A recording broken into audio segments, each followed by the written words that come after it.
You feel the magic. Well, I feel the magic. God damn you, Lucy. Well, I don't like being inside a tin can. Yeah. Here we go, out of character now. Who's talking? Wait, is it?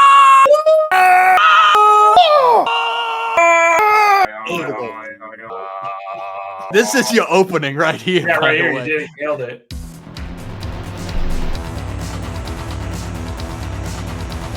Hey, everybody. Welcome to Streaming and Screaming, the first episode.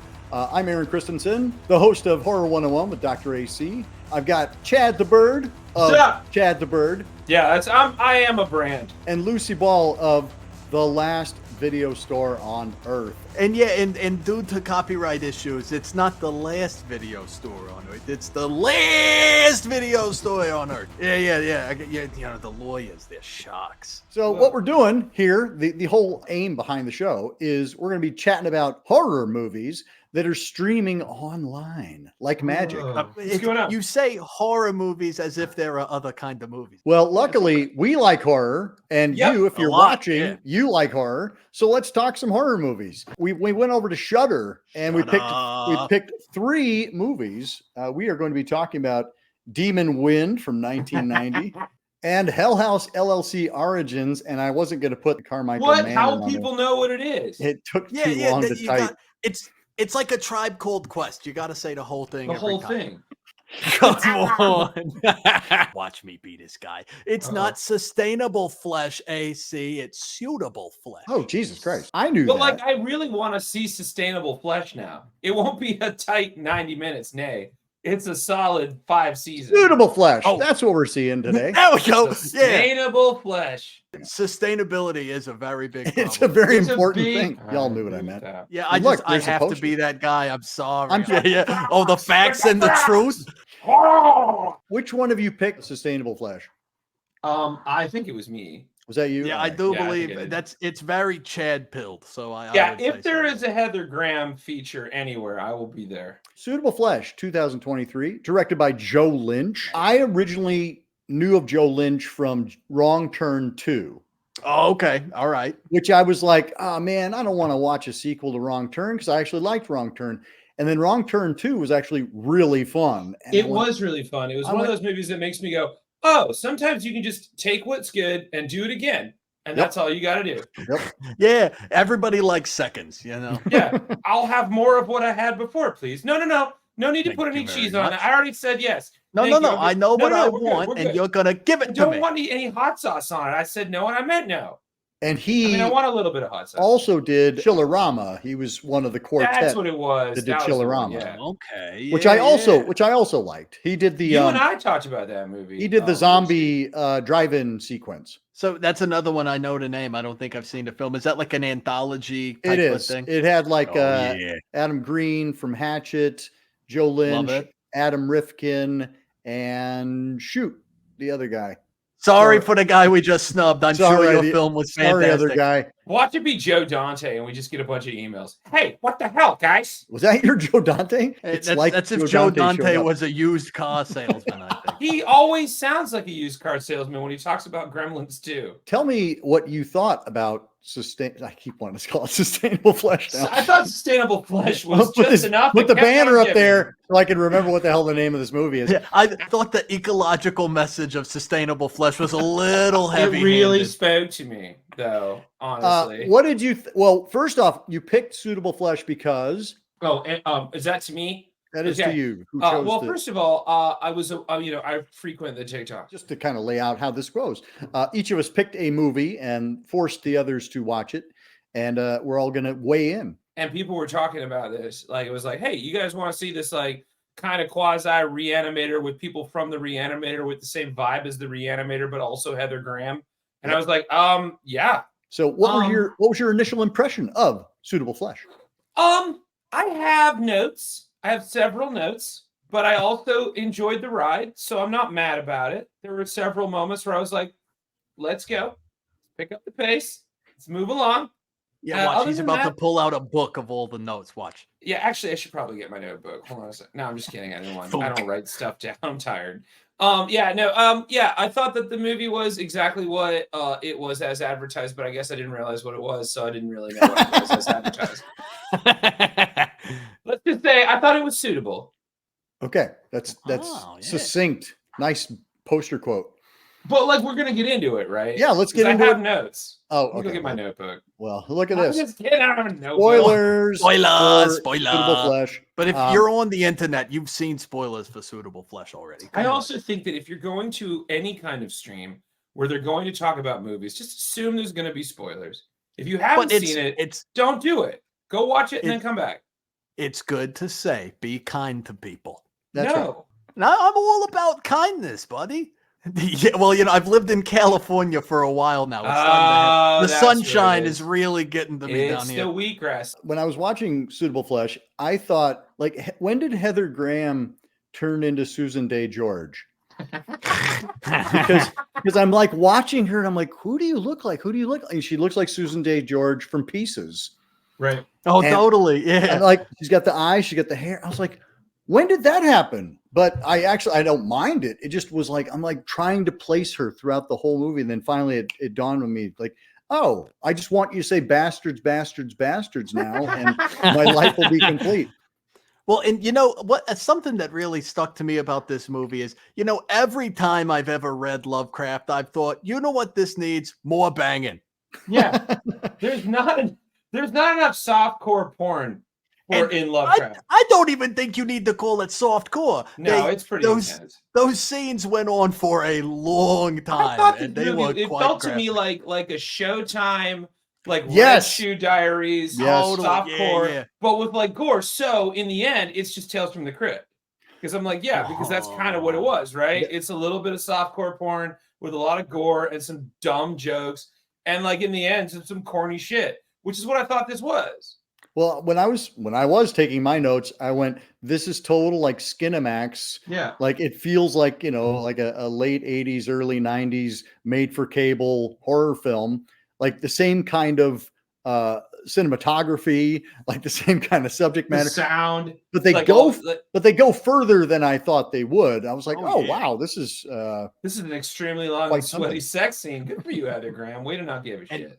And talking about the way they did like the spinning cameras was so Yes. cool. That got me every time. I thought that was really neat. I love the falling out of the window. All right, I have so much to say about falling out of windows because like when Well, she okay, gets- first off, we're not all birds, Chad. We can't just flap our arms and not yeah, I fall. know. I just like if you haven't figured out gravity, that's on you. It's not my problem. But like Hollow there was that bone scene- having ass fucking. yeah, that's I can get out the way. You say whatever you want. I'll just dive. Anyway, so like so like when he puts her up on the windowsill and like goes down on her and she's just like, huh, I kept sitting in my living room going, oh, she's gonna fall out that window. Yep. She's gonna fall out that fucking window. Yep. And then he pushes her out that window and it's a plot point. Oh, right. oh, it's cake. It was all good. I had such a good time. I also love in any where I've never read, what was it? The Thing at the Doorstep? Is that the story this Yes, is based that's on? based on. I've never read that, but I like how anytime there's like some sort of nebulous, loosely adapted Lovecraft thing, they got to drop Miskatonic every Yep. time they get a chance. Oh, And they okay. I gotta- have a drinking game for anybody who watches Suitable Flesh. Do a shot every time they say Miskatonic. Oh yeah, you'll be You'll be blasted. dead in like the first 10 minutes. Or if somebody has a name who's a nod to occult people, like Yup. that one dude's name is Crowley. Like, oh, we got to Crowley. talk to Crowley over there. I kept sitting on my couch going, we get it. We It's get evil it. and spooky. Yeah, yeah. But well, yes, and I think they were also just having fun. Oh, Like, totally. I think they just wanted to throw in stuff. And Joe Lynch is a huge horror fan. He and Adam Green do a great little commentary track for Friday the 13th, part 4, the final chapter. Oh. And I'm like, what do you guys do? It's like they're just super fans and they know the movie backwards and forwards, which is actually the kind of commentary track I love. Yeah, Right. that's a good one. Joe Lynch being a big fan, I just kind of was like, everything he's doing in here is just him having a good time going, I get to be Stuart Gordon for a day. Yeah, Yeah, like when she shows up at the beginning, who's the actor I can't remember from Reanimator, Barbara Crampton, Margaret Crampton, Barbara Barbara Crampton. Crampton. Thank you. Margaret Crampton couldn't make it that day. That's my drag name, actually. Ma Barbara Crampton. yeah. My Barbara Crampin, I think. I love that. Keep it. But like when Barbara Crampton shows up and the music is straight up Reanimator when she's walking down the hallway. I was like, oh, this knows exactly what it's doing. I'm having a good time. Yeah, I felt a lot like this was taken. It was like parts of Reanimator and From Beyond. Yep. And like just sort of all of like the, let's just say it, all the good Lovecraft movies or the traditionally good Lovecraft movies. The ones that are appropriate for public. And yeah, well, I think I don't know how most people feel about it. I think Dagon's a pretty good one, and there wasn't a lot we of talked about also Dagon. Stuart Gordon though. yeah, but I didn't feel like there was a whole lot of Dagon in this one, and I also liked like when they have to do the sort of there's got to be a word for it, but the old ones language and Eldritch. Even if it doesn't really fit, you just got to say Fatagan. Like you got to get that one in. I was like, hell yeah, bud. You give a shit. Way to get in the fucking fandom, bud. And they delivered those incantations every time. It was awesome. Fan service bounds for you fucking Raleians. And it's Dennis Paoli who is doing the screenplay, and he also did the screenplay for Reanimator and From Beyond. So yeah, it feels feels like a very much a coming home. So Lovecraft head for sure. If he's writing all of those, it's all the good stuff about Lovecraft. Yeah, don't get him started about the Italians. Yeah. But we liked it. No, totally. I had a great time. Yeah. I thought the ending built like I was like, where is this going? I wasn't like a huge. Here's the thing. Like I'm never gonna say no to some sensuality in a film, but I feel like there was a lot of really like intense, long scenes where I was like, I feel like we could have cut this in half. But like you seem to be having a good time. We get it. They're horny. And then like at the end, it all came together. I was like, oh yeah, it's called Suitable Flesh. I was wrong. Yeah, when big spoiler. Okay, here we go. Big spoiler. Yeah. When Homeboy first takes over Homegirls' body, that's not too big of a spoiler, I guess. But yeah, it's kind of the whole plot. But anyway. I was just gonna say, there's a little Freaky Friday action going on here, like. Yeah. But the first time whatever old one gets into Homegirls' body, and he's like talking about how like, oh, this is different, this is nice. I was really ready for him to be like, this is some suitable flesh. Like I was just ready for him to wink and smile at the camera like that. But I thought it was really fun. It delivered on the cosmic horror thing without getting too like up its own ass about it. And I was really worried, another big spoiler, I was really worried that they were gonna like cheap out and go for a everything is cool ending. But when they don't do that, I was like, thank you very much. I wanted this to be a downer, and you delivered. I thought everybody did a really good job. I was a big fan. I like always see like Heather Graham doing stuff. That's always nice to see. I thought that like everybody knew what campy movie they were in, and there were so many great like weird line deliveries that you're just like, that's not how humans talk. But that's the husband was hot. The husband was hot. I loved his whole thing. Jonathan Skeck. That's his name. I couldn't think of his name. Well, he was in That Thing You Do, like that Tom Hanks movie. And then I feel like he's just kind of like skated by on this kind of like B movie trajectory, but he's done a ton of stuff. And again, he's pretty buff for, he's probably in his like 50s, 60s. He's also got the best role in that movie because no matter what's going on, it's just like, okay. Yeah, he's like, when she's like, turns out I'm a demon, but like, blowjob. He's like, oh, I guess, okay. Yeah, I'm a little weirded out that you're being very different, but you are touching my penis pretty good. That's pretty awesome. Get in there. Yeah, wait a second. Yeah, when he was like, you can do that thing with the knife again. I like that. I was like, okay, buddy. Settle down. No, look, take this seriously. They need them out. Listen to who is saying this, okay? Go to church. Go to church. That's the final stamp on this movie. Hashtag go to church. Exactly. Bruce Davison being in this movie, like I love Bruce Davison, and he played Willard in 1971's Rat movie. Love that one. And then he's also really great in Short Eyes, and he got an Oscar nomination for Longtime Companion. So I have to say, to see him doing this, I was kind of like, I looked up his filmography, and he's done like 180 movies, so he's clearly not being too choosy these days. So I hope that this, that people rediscover him and that, he starts to move back up the food chain. Also, big up for the cinematographer. I thought there were a lot of really cool shots in this one. Oh, 100%. Lots absolutely. of really inventive camera work. It was cool. Very, what's the buzzword? Visually striking. Striking. I think that would be one of the tags on anything but suitable. I also want to talk to the sound designer. I can't handle wet mouth kissing. I just can't do it. And this movie, I want to put a trigger on this one. Just like WMK. Like, get ready because you're gonna hate it all. There's a whole lot of it. But yeah, I thought Barbara Crampton does a great job. I love the Crampton Renaissance that's been happening over the past decade or so. Spoilers, I love the Crampton on Graham fight. Like that, I was like, I didn't think we were going to go there, but I'm all here for it. Let's go. Well, I got to meet her. I was hosting a panel for From Beyond, and she was just a sweetheart. And that was before she was really coming back. I think she'd just done You're Next. So she was just starting to come back into the flow. Which is weird. I'm like, that was 10 years ago. But yeah, she's been rocking it for the past decade or so. Nice. Was Barbara Crampton the doctor? Was she also the psychiatrist in From Beyond? Yes. Oh my God. Wow. Reprisal. That's crazy. Yep.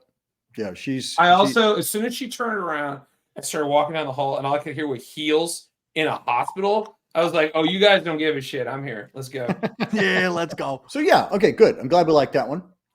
Since we're doing 3, are we doing a rating system? We're going to do that at the end. Or do you want to just do a rating system now? Hold your horses. No, that was going to be a hierarchy as to which one we preferred the best. Horses these days. Do you have? Do you have a star rating on this one? Out of yeah, how Mister, many? I want to rate them. I want to rate them so bad. What's your rating then? Huh? Out of how many? Don't pressure me, okay? I'm just trying. I can't think of my number right now. I just wanted to know if we were doing that. Hey, honey, we'll do this later, okay? Of course, we always talk later. No, we're going to do this now. I'm sorry. I need to know how many stars to begin with, though. I'm going to go 4 out of 5. Okay. I think anything over 5 stars is stupid. Like, that's it. We're good. All right, good. 5 stars. A, B, C, D, E, or A, B, C, D. You're giving it a 4 out of 5. 4 out of 5. I had a good time. Lucy? I think I can agree to 4 out of. Hold on. I would give it like a really solid 3.75, only because I got to give it props for being a lean runtime, but a lot of that lean runtime is padded with like weirdly aggressive sex. And I love sex in movies. I'm a big John Waters guy, but it went on too long.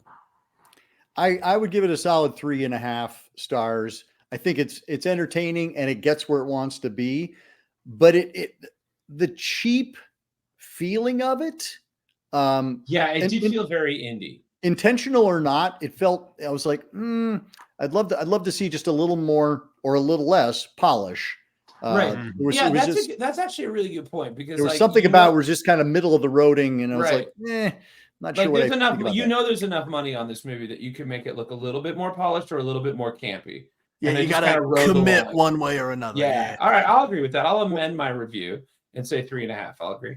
All right. Well, and I'm sticking to my guns, damn it. 3.75. Well, yeah, I just agreed with you guys, right? So, and clearly we got to have a 6-pointed star now in order to get that 3.75. So thanks for that. We'll work it out. Yeah, we'll figure it out.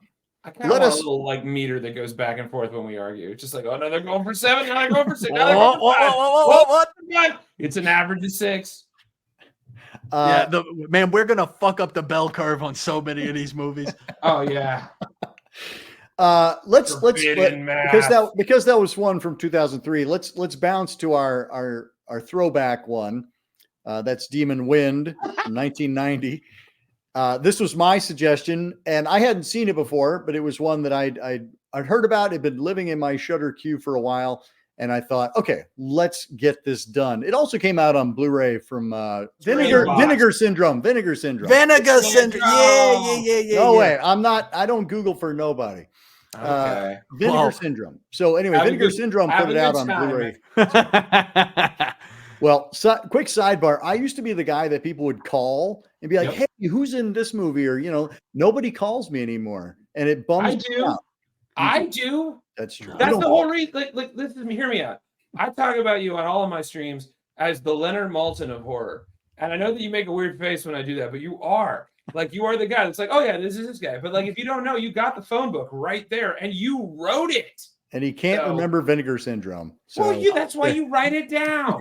But you did right. It's sitting on my coffee table now. It's over there. Like, It's right now. Literally, Hidden Horror is right over there. Oh, look, he got embarrassed because we talked about how cool the stuff he makes is. Listen, all right, I got to throw this out there. They had to know, right? They had to know. Because when you made a movie, Demon Wind, and you put in the tag, it'll blow you away. I was like, come on. I hope they gave their marketing guy a raise or fired him, whichever one. Seriously, what? I would have been that guy in the pitch meeting. It was just like, okay, we're all thinking the same thing, right? Right. Is nobody hearing this? Is nobody hearing this? No one's hearing the Demon Wind. It's silent but deadly. Come on, it'll blow you away. Yep. It's too good. Did this movie blow you away? I had a good time. It was not about demon farts, but there were a lot of roundhouse head kicks that made me super into it. Yes. It was gooey and barfy. I had a great time. I don't want to be a hater. You do though. But I found myself floating in and out of this one pretty hard. Oh, I agree with that. 100%. But I don't think it was bad, and I don't regret having seen it. But it could not hold my attention for the runtime. I'm not going to lie to you. Did you watch it alone? Yeah, I did. But I feel like that's kind of my point, because what I was going to say is I feel like this is a great movie for a crowd. Like if you've got people like this, feels exactly like, college dorm watching this with your pals, because there's not a lot going on. There's a lot of just kind of like insane set pieces. There's no plot really, it's a bunch of people go to a cabin in the woods. But I like the fact that there are a lot of weird set pieces, and it feels very DIY. It feels just polished enough. Like they have just enough, like that they know how to make this happen. It's purely there just for the effects, I mean, it's obviously riffing on Evil Dead. Yeah, that's my kind of whole thing was like, as I kept watching it, I was just like, I should be watching Evil Dead right now. Like I could be watching Evil Dead instead of this, because it felt like that's what it wanted to be really hard. That said, I do have some things that I did legitimately really enjoy. Even though it's going to sound like I'm talking trash, I mean this from a place of love. Yeah. I liked the horrible ADR. Incredible. I think you mean incredible. Yeah, I live for that, where you can just tell like this is not the audio that they are talking right now. There's a whole sequence where they're like being attacked by all the demon zombies, whatever, who cares, and they're kicking in through the door and the sound just cuts out, and all you can hear is them just like leaning against the door, and I'm like, there is so much going on outside that rickety ass door. There's no way it's this quiet. But I loved it. And I also liked that all the characters were just like cardboard cutouts from the like horror movie character store. And I liked that the magician guys who roll up when they first get to the house. I loved everything about those guys. They were hilarious. And the makeup was very, very cool. Yeah. Another piece that I thought was very funny was in the opening when it's like in the olden times. And the woman's trying to do her little ritual, and the demons are like, your spells won't work anymore. And then her husband shows up, and she's like, honey, our spells won't work anymore. Oh, my God, I loved it. Oh, my God, that was fantastic. Yeah, I thought it's a good thing you're here. I didn't hear the demon from a few seconds ago. Yeah, thanks, babe. You know I'm hard of hearing. Because I love that opening. I love that it just like is exactly what it is. It feels like some people got some money. They wanted to make a horror movie. They heard that the Evil Dead thing was hot, and they're like, hey, we can do stuff that Evil Dead didn't do. Yeah, more barf. Like, here's the thing, guys. Evil Dead was all about squirty wounds. What if instead we just barf? Puked everywhere. Puke all the marshmallow fluff we could find. It also reminded me of Night of the Demons. Yeah, a little bit. Totally, yeah. This would have been like right before Army of Darkness, huh? Army of Darkness was like 92. Right. Okay, that's the yeah, 90s. yeah. So Evil Dead was like a very hot commodity now that you mentioned. That's interesting. Well, 87 was when Evil Dead 2 came out. And I feel like it was out on VHS in like 88, 89. That's when I discovered it. So yeah, I'm sure that like these folks saw it and they're like, oh my gosh, we want to make our own one of these. And off they went. And I do gotta hand that to him because that's like a thing I always like about horror films is that like it's sort of like punk rock. Like you can hear it and be like, "Oh, that's cool. I kind of want to do that." And if you put the work in, you can go do it. And it's like a good place to get your feet into it, you know. And this movie illustrates that in a lot of cool ways. But it just, for all the really fun high points, I thought it was kind of Boro Snoro. Yeah, I don't disagree with that at all. However, every time a demon did a thing, all I could think of was, come on, demon. Okay, demon. You're Here so we go, silly. Demon. Calm down, demon. So, Yeah. like, every time a demon spoke, I was like on my couch going, all right, demon. So I recommend doing that when watching. Keeps it bubbly. Yeah, But I do think I need to watch it again with like a group of people. It does seem I'm like surprised we didn't watch it together. It's kind of a bummer that we didn't. it does kind of hurt my heart a little bit. Yeah. well, it is. I think it is that kind of movie. And even though I didn't get to watch it with other people, I knew I was going to get to watch it and talk about it with you. So Yeah, that's a good reason to watch it. in a way, I knew you would be there for me. I was confounded by so many things, especially the amount of time the camera would like widen because I would forget other people were in the room. And then be like, oh shit, yeah, they're all in the same room. Okay, great, good. I was wondering where everybody went. Can we talk about like the big demon creature at the end though? Because I thought that was pretty so many awesome. these and thous that were unnecessary. Well, that's how you know he's old That's fashioned. he's been here forever. He's been around forever. What's that thing from Futurama? Robots don't say ye. Demons don't say thou. Demons don't say thou. Just the way that he got up and he was like, well, finally my final form. And I was like, oh, I didn't know we were doing that. Okay, Frieza, let's go. Let's go. Let's go. Yeah, that's where the subtitles, the subtitle function comes in handy on Shudder because I'm like, what did he say? I feel like I think it's amazing that the ADR matched how bad the mouth was. Like I felt bad for the guy talking because I'm like, we can't understand him at all. And then the ADR happened. I was like, well, I can't understand that either. Maybe I'm just not supposed to know what's going on. But it is impressive that they were able to record all of that audio on potatoes. Filmed 4 potatoes, 5 potatoes. 5 potatoes. Idaho potato. Special. It's a very tater-forward movie now. Yeah, lots of little tubers growing on faces, lots of things popping, lots of goo. I bet it smelled like potatoes in there. Like, you know, when you leave the potatoes in the bag for too long. I bet the whole set smelled like that. I really liked, like you said, I like our 2 magicians. I like the fact that one of them is like a kung fu master. For no reason. Yeah. For just no reason. Well, that guy apparently went on to like do fight choreography for like the Blood Fist films or something like that. That does not shock me at all. Yeah. I screamed roundhouse kick when he when he backed up and Demon was like, nah. I yelled, I called it. I just was like, roundhouse kick to the face. And then he did. And I was like, oh. I hate that we weren't in the same room because to see you like knock a popcorn bowl over and go, roundhouse kick to the face. Yeah, get you some. I like that he just like, he does like a 360 spins to like knock the beer can into the bully's face. That's our intro. That's how we know he's a kung fu master. And what was with when the bully type guy is introduced? He walks into the bar and immediately starts macking on the other dude's girlfriend. What's with that? And everybody's just like, "Oh, that's Chuck." You know, he does that. That's why I keep her around. I like that. Oh my God. Yeah. He said that at least 3 times. Yes, he did. Like, yes, I also love the amount of like drawn on the frame special effects that happen in this movie. They don't care. We're going to hold on this. Someone in the room was just like, no, man, let this go. And they're like, no, man, cut away because it looks cheap. No. Let this go. Well, I also like the fact that like when our 2 magicians get killed off, you know, they bring in 2 more people just out of nowhere. Nope. They're like, oh no, oh shit, we need 2 more people. We need to have a round number here. So Yep. Yeah, we got to fill the ranks. Get somebody go grab some yokels quick. and then somebody like knows went, it, you know what? man. We need to have those 2 magicians guys back because they're awesome. And so they became demons. They became our primary demons for the rest of it. Magician behavior. What can you say? It's true. Exactly. It is the demon wind. And okay.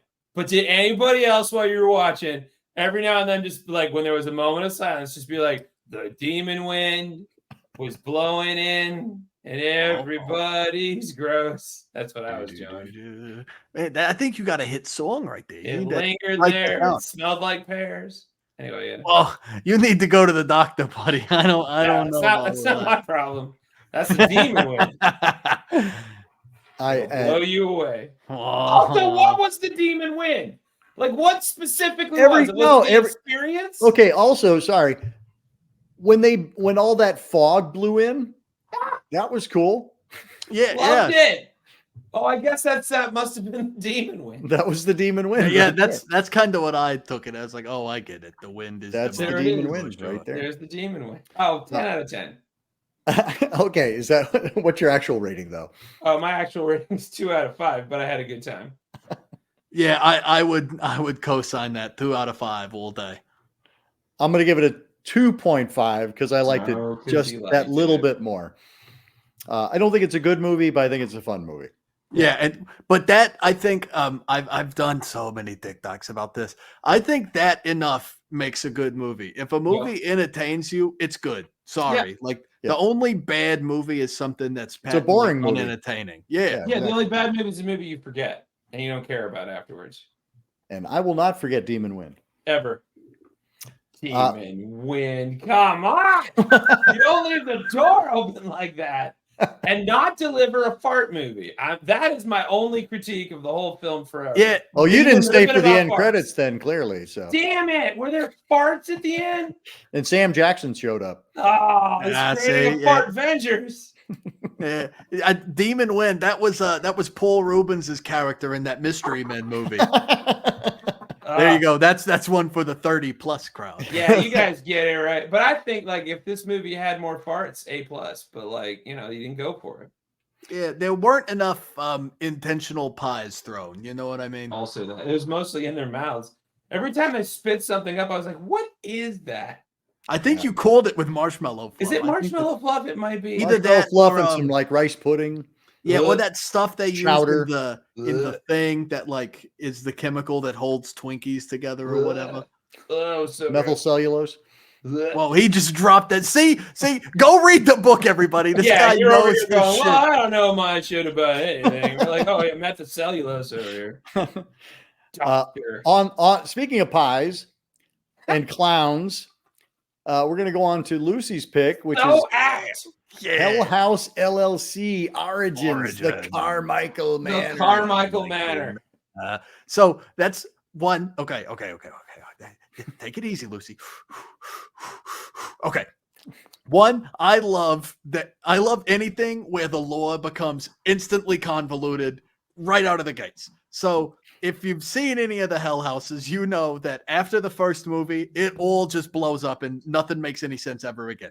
So yeah, sure, there's an old haunted hotel. I can deal with that. Actually, the old haunted hotel is haunted because there was a manor somewhere where some family was all wrapped up in a cult. And then in the next one, you're like, oh, and here's why the family got all wrapped up into the cult. And in this one, it's like, boom, here's the family that like tangentially got all wrapped up into the cult.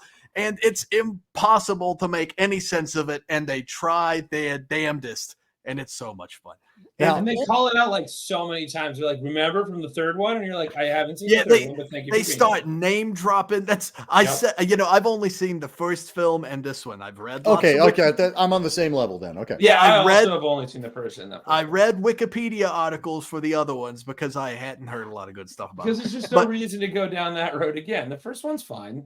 Yeah, it's a great little like haunted house, which a haunted house found footage movie is like one of my favorite kind of things. I love This is it. how It's we so met. much This is fun. how we met. Yeah, and this this will be our anniversary. it's seriously like the first conversation we had was about haunted house found footage movies. That's what I really was drawn into about the first one. It's like, oh my God, it's a bunch of haunters and they're in an actual haunted establishment. Right. But I also just really love a good old fashioned haunting in a found footage style. Yeah, and yeah. Sure, they're all kind of the same movie at the end of the day, but it's a movie I like a lot. So I'll watch it however you dress it up for me. And I thought this one in particular was a lot of fun. It was like a sampler platter of good tricks. Like I thought this like falls into the tape hands category where it's just like, why are these people still filming? Oh, the thing must be taped to their hands. Like that's got to be it. That's got to be the reason because there's no logical reason why you would be filming right now. And like, but like when you let go of that and it's just like the conceit, I have a good time with it. I have fun. Like, oh, what's at the end of that hallway? Oh, I really hope it's not a creepy clown. It's a creepy clown. Oh no! Like, and I thought there were lots of really solid scares in this one. And you make that point. You make that point about the tape hands thing, and you're so right. If it glares to me like, why do you have a camera? I like get a little bit, come on. But this one, I was so sort of caught up in it that I wasn't thinking about them bringing a camera into all the situations. Like it was, it's like I called it in my review on Letterboxd. I called it a like on-demand Grubhubbable haunted house delivered. Ooh, totally, yeah, yeah. Because I'm like, you don't really need a plot. Who cares? This is just like a Grubhubbable haunted house, like a House of a Thousand Corpses is, where you're just like, I'm just on the ride, man. At some point, it becomes the camera just becomes the eyes of the people. You know, like they can't see except for through this camera. Yeah, every time there's a monster and they hold the camera up and they're like, what the fuck? I'm like, yeah, put the camera down. Let's go. Let's go. Oh, you must be glued to the bed. Never mind. And I really dug like some things that I thought were like super effective, neat things or whatever. The scene, it's the first real like ghost encounter you get when the brother is left home alone and he's in the hallway and you see the girl like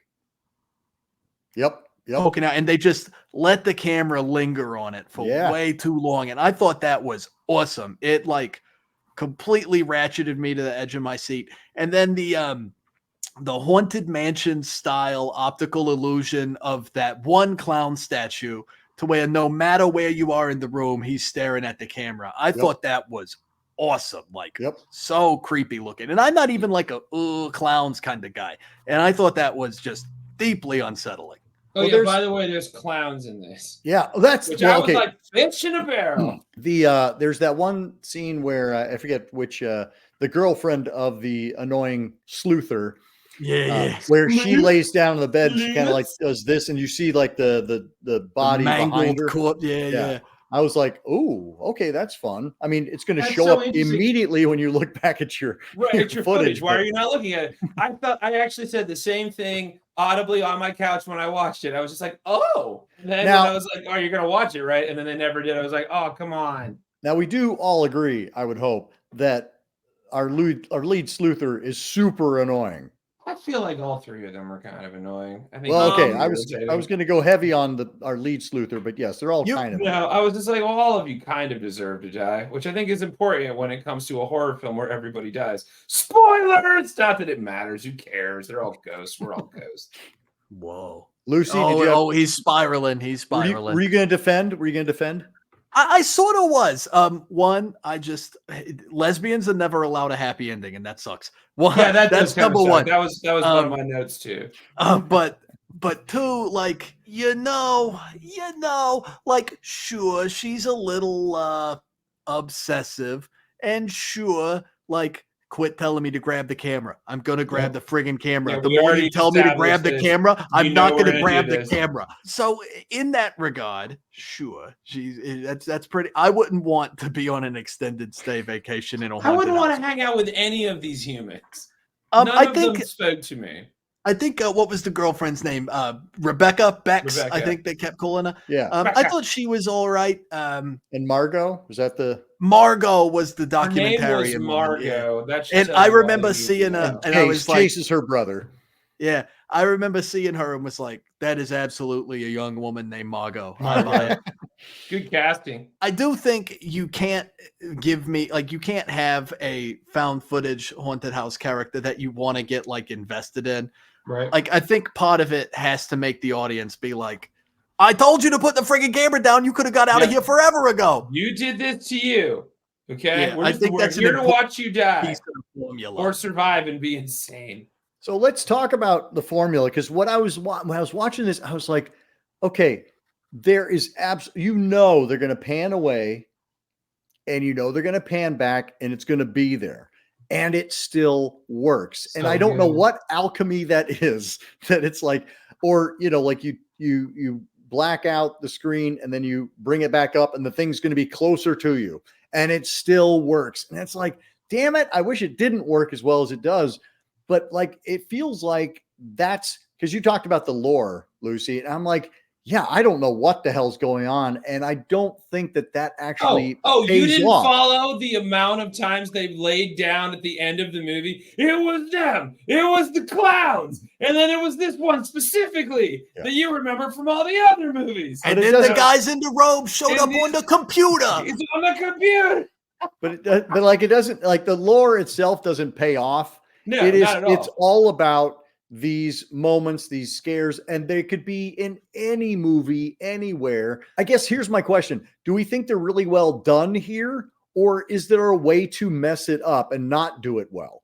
Yeah, okay, I'm going to jump in. I'm jumping in. Yeah, jump. Dive. You guys weren't expecting the Spider-Man landing. Okay, so I thought that this movie was like, like when you get a computer and it has a demo of all the things your computer can do.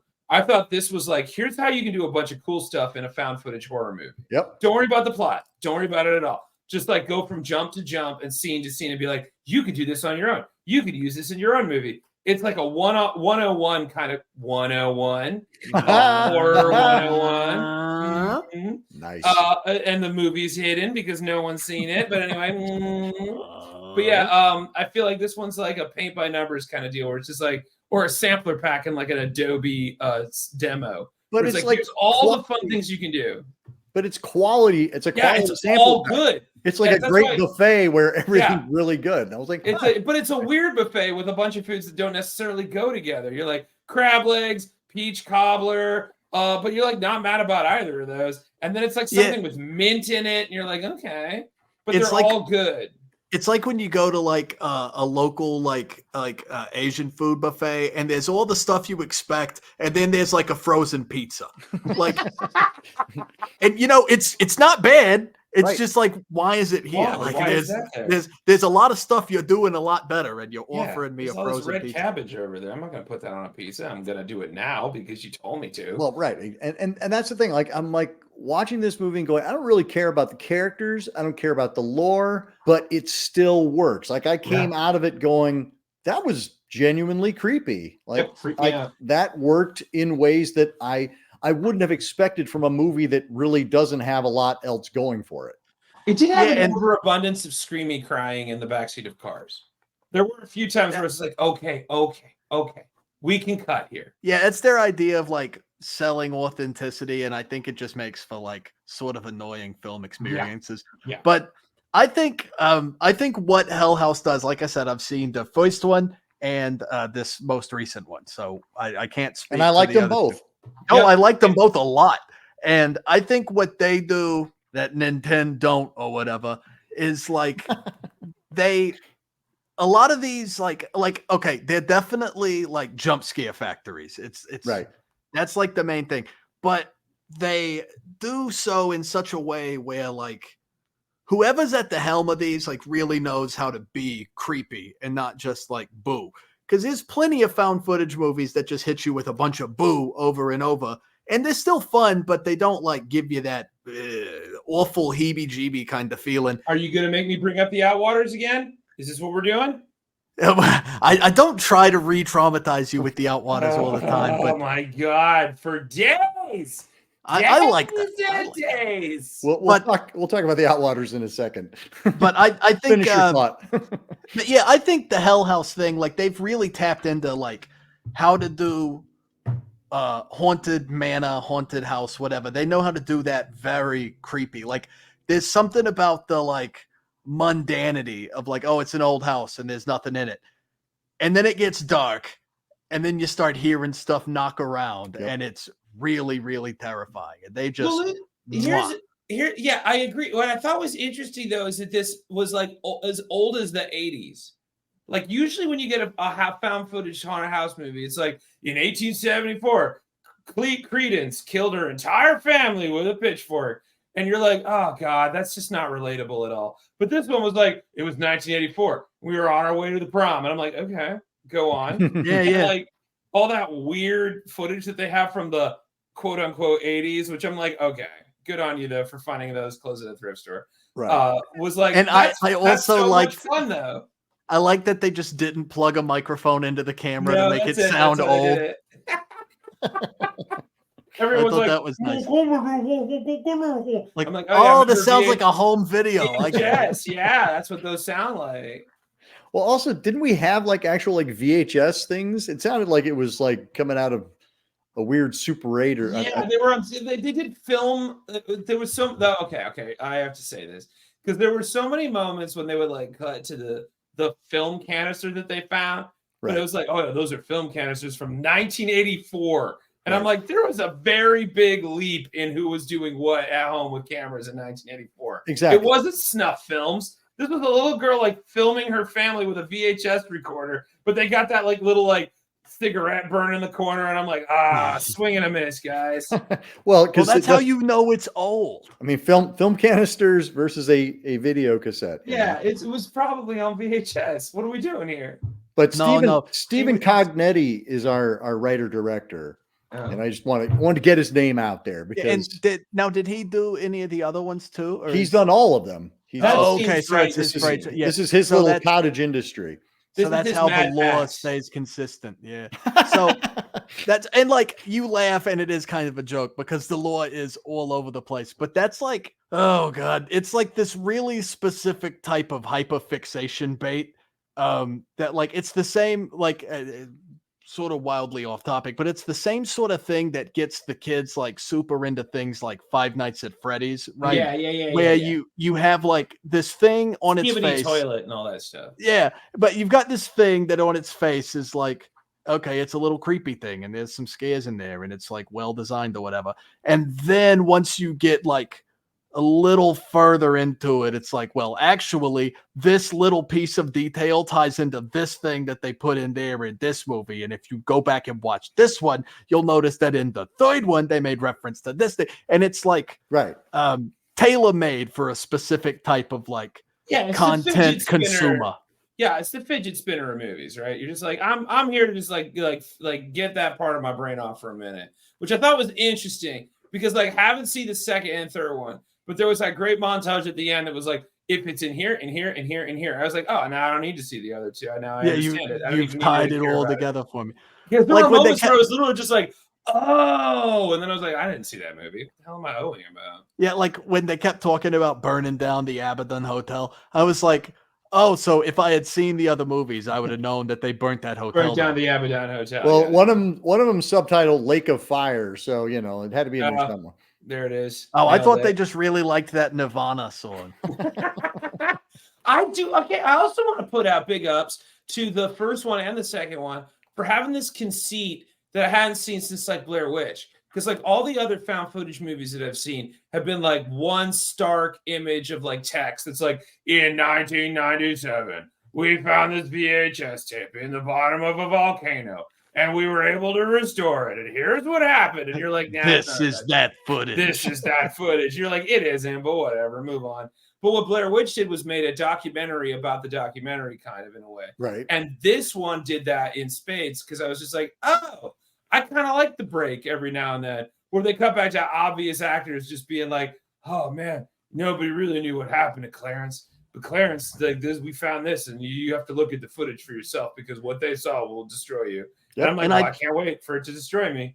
I think that does a really good job of keeping the narrative of a found footage going, because that's another, like, on top of the like tape hands thing, like Yep. that's a really quick way to like take people out of the immersion of the footage, is to have people like constantly expositing. And Yeah, it's like I watching think, reaction videos on top of the thing, which I can't. yeah, and I didn't make think that. framing it as like a TV documentary is the only real way to make something like that compelling when you do it right. Like I think Poughkeepsie tapes is a really good example of that. Cool. Yeah, I mean, going back to your like spinning out details, like when they got to the third Saw installment, and I was like, okay, well that's over. And then there was Saw 4, and I went, how are you going to do this? And they kind of like brought these supporting characters to the front, and I'm like, how are you retrofitting all of this? I was like, this is actually really impressive. And that was done kind of after the fact, whereas this one, I like that the fact that they're like, I don't think he ever sat down and said, I've got a trilogy in mind. Maybe he did. You know, I'm sure I don't think so. that's comments in the, going, he always meant to do this. Yeah, and George Lucas always meant to do it too, whatever. That's like something I made a point in one of, here we go, peek behind the curtain. In one of our emails, that's right, I can use emails with these tiny hands. In one of the emails we were talking about this, I said I had a quip, but I was going to save it. Oh, I think this might have been in a text message. It was a text, actually. yes. There's a piece that I think is like very autobiographical in the first Hell House LLC movie. They go on and it's like, it seems very dramatic and impactful, where they're sitting outside on a hill and the guy who runs the haunt, excuse me, Alex is Alex. He's like, I can't tell them what I've done. And it like, it makes it sound like he set up some sort of nefarious, insane soul bargain with everything else going on in the movie.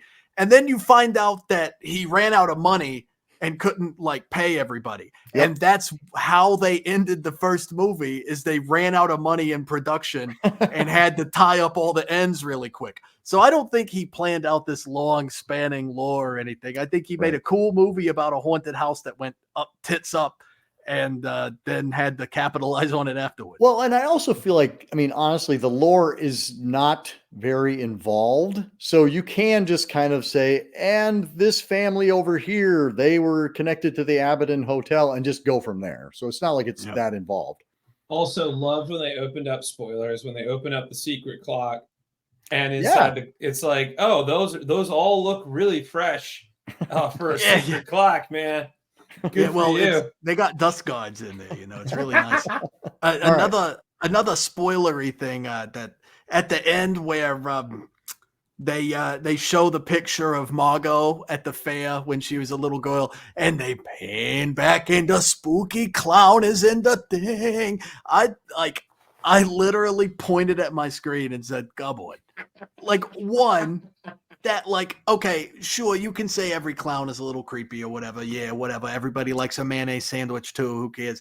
But like, that clown is so out of place from its face. And like, what is he doing back there? And how is nobody, like, those other children just playing the game would be She's running, literally screaming, smiling in the foreground, like, look at this guy. Am I right? Like, and I'm like, that guy's got polio. Get the fuck out of there, man. If he's got the Ebola, get out. Yeah, get the fuck.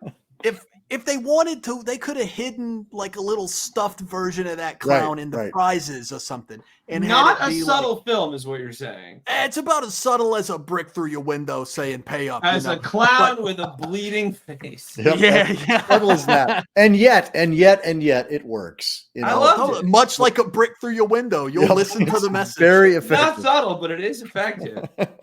I'm going to take points off though for having a title like an insurance company. Wow, yeah, that is a healthy title. It is a mouthful.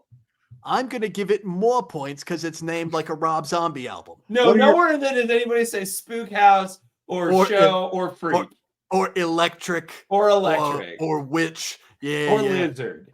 So how many points do we give it, Lucy? I'm willing to admit my bias, but I would also slam this one at like a really solid 3.75, because 4 for me is like a near perfect movie. And this isn't that for sure, but I really like. Hang on, let me get close to the camera so you know I'm serious. I really liked it. I really liked it. It freaked me out. It reminded me of why you get scared walking down a hallway at night. I thought it dawdled, and I could have used a few more of the big scares, like when the girls doing a presentation and all the pictures. That's all I'm gonna say. Yeah. I took points off for the title. That sounds like a law firm trying to get my money, or that they're trying to sell me a house. But I'm going to give points on for like really nailing the use of clowns, because I was like, oh, they're going to do something like really early on with that clown, and they didn't. And every time it was a new thing that they discovered and a new way of using that clown stuff, which I was like impressive, because like you don't really have to try very hard, but they did, and I appreciated it. So I'm going to give that one a 3.7 out of 5. And I also want to dock a couple of points, like just shave a couple off, because I would have preferred to never see that clown move. Okay. Right. So hear me out. I didn't hate that at the very, very end. I didn't hate it either. I didn't hate it. I just would have rather not seen it ever again. I feel like that would have pushed it into a 4 for me. But like, yeah, I actually kind of appreciated the moment when the clown was in the room and he grabbed its face and it was just a mask. I was like, I like this. I like where this is going. Yeah, that was so good. And I would have taken maybe one instance of the clown movie. Like if it had been that one where she's like sort of up the staircase and the clown's down at the bottom of the staircase. Yeah, he looks down over the angle. Yeah. Yeah, and he starts coming up the stairs and she's like, no. I thought that was good, but when you keep seeing moving after that, it's sort of like it lost me. I feel like that should have been it and cut it out. What I do love about the conceit that the movie makes, it's like, well, there's this found footage. We're not sure what happens. And then you see it and they show you a lot. You're like, we know exactly what happened, you guys. These people were murdered. Come on. This is like murdered by ghosts. Murdered by ghosts or evil demon clowns, whatever. There's so much like the camera falls, it turns over, and her face is getting smashed into the ground. And you're like, how do you not know what you're looking at? I think it's pretty obvious. I think it's pretty obvious, man. This would have been flagged on TikTok. But I think you're right. Like I like the fact that we have the clowns and that that stark imagery really plays, especially in the dark. Oh yeah. So I think you nailed it. Like the idea of like it reminds us of why Alone in a House works. Oh yeah. Like that's what I kept thinking. Like in terms of like a formula, I was like, this is why being home alone is scary, is because you could look over and you'd see something in the doorway that shouldn't be there. You know, doesn't matter what it is, but if it's a big scary clown, that's pretty bad. And yeah, and I think a big scary clown with bleeding eyes. Come on.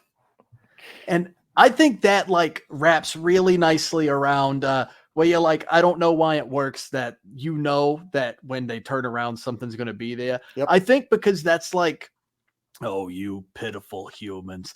I think that's something that's like hard baked into that, like, you know, that monkey brain of yours, is that like, there's nothing here. I look away. There's something there. Yep. It shouldn't work and it works. It's kind of like, you know, putting lettuce and tomato on a burger. You're like, yep, that was what that needed. I was going to say chocolate on potato chips.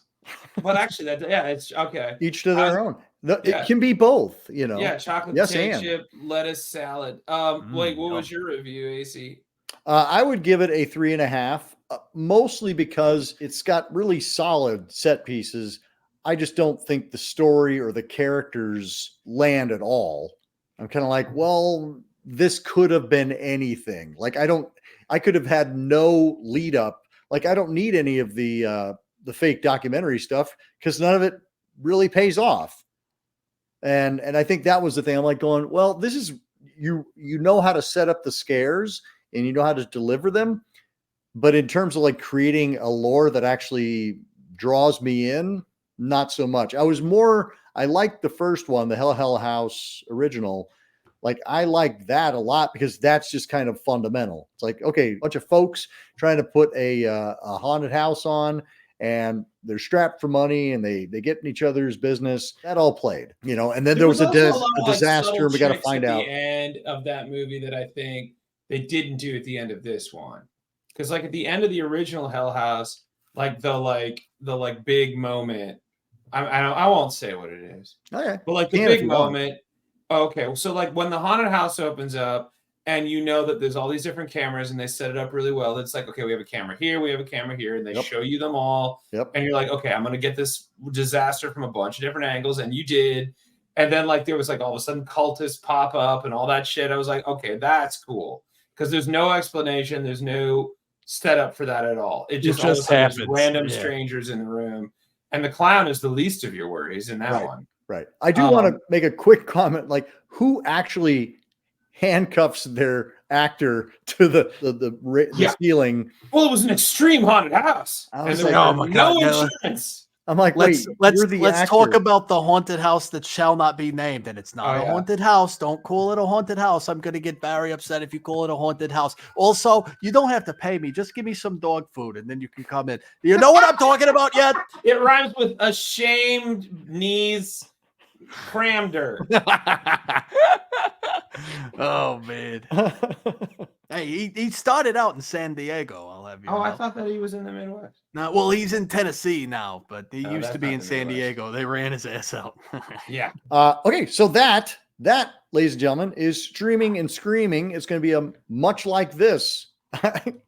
Watch them flee away from their computers. Oh no, it's going to be like this. You're going to do this again? Oh, I thought this was just a one-off. I thought this was an experiment. But before we run away, I do want to ask, AC, what was your favorite flick out of the three? My favorite flick of the three is Hell House Origins.